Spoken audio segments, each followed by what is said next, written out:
The U.S. Department of Education has got a lot of attention in the media over the last decade or so for various reasons.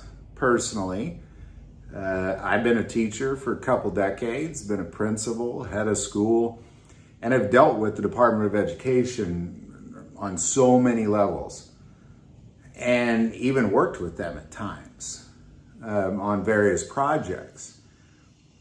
And really everything that you'll see about the Department of Education and the media, I care about, but what I want to talk about on this channel is the fact that the Department of Education, the U.S. Department of Education, believes that it needs hundreds of Glock 27s and .40 caliber. And in addition to that, they also need Remington 870 12 gauge shotguns. All right, now you got my attention. If you've dealt with the Department of Education before, what you typically have is you have former educators, teachers, principals, superintendents, that sort of thing, somehow making their way into the administrative branch of the U.S. government. I know a lot of teachers that are great teachers. I know a lot of principals, vice principals, superintendents, school board members that are great people, great educators. I don't want them having guns though, most of them. Now, let's put that aside. So the educators, most of them should not have firearms, let's put it that way, in my humble opinion, in schools, or within really the realm of the Department of Education, whether it be on a state or a federal level. Now,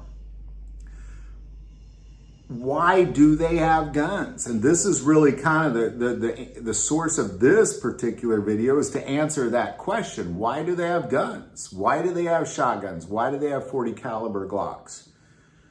Well, according to the U.S. Department of Education, it's really their policing force that has the guns, not the educators, not the ones saying, here's what you got to teach, here's how you measure it, success, not those folks.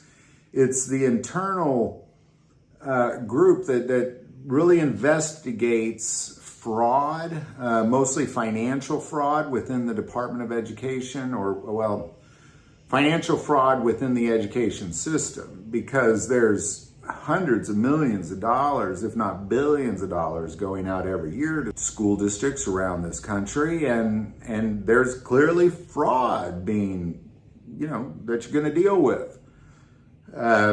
People are flawed people, and sometimes greed takes over, and they want to get a hold of that cash. Well, the bottom line is none of those people are really a threat that I think you need a gun. That's my opinion. That is just my opinion. If I was working for the U.S. Department of Education and I was investigating fraud in a school district and I had to go into that school district building, I don't feel like I need a gun in any way, shape, or form. Now, as an educator, I'm going to kind of put a note to this.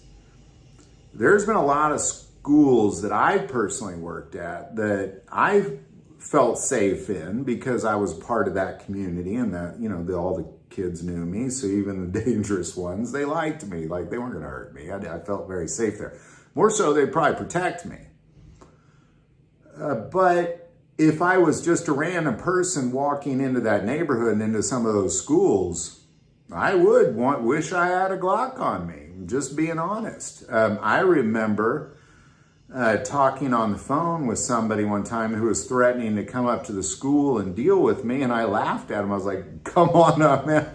I dare you to try to walk through those front doors. You'll drive around the block and you'll be too scared, because I've worked in some rough schools. And there's, so again, if I was to have to go do business there and I wasn't used to that, I would very much like to have a firearm on me, especially if I was a policing if I was part of the police department of that particular administrative branch. Why all the administrative branches need a bunch of cops, I don't know, but there it is.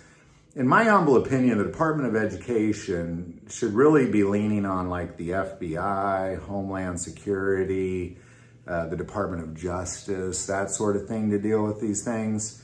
So I just don't think they need them. I really don't think they need them. Now, on a side note, I will say that one thing that educators are very good at is taking a little bit of money and stretching it. And the only smart thing they did about all this, if you must have guns in your administrative branch of this Department of Education, they got in with the U.S. Capitol Police and got a major discount of something like $500 off per firearm, which, in Glocks are like $600. That means they paid about $100 each for them.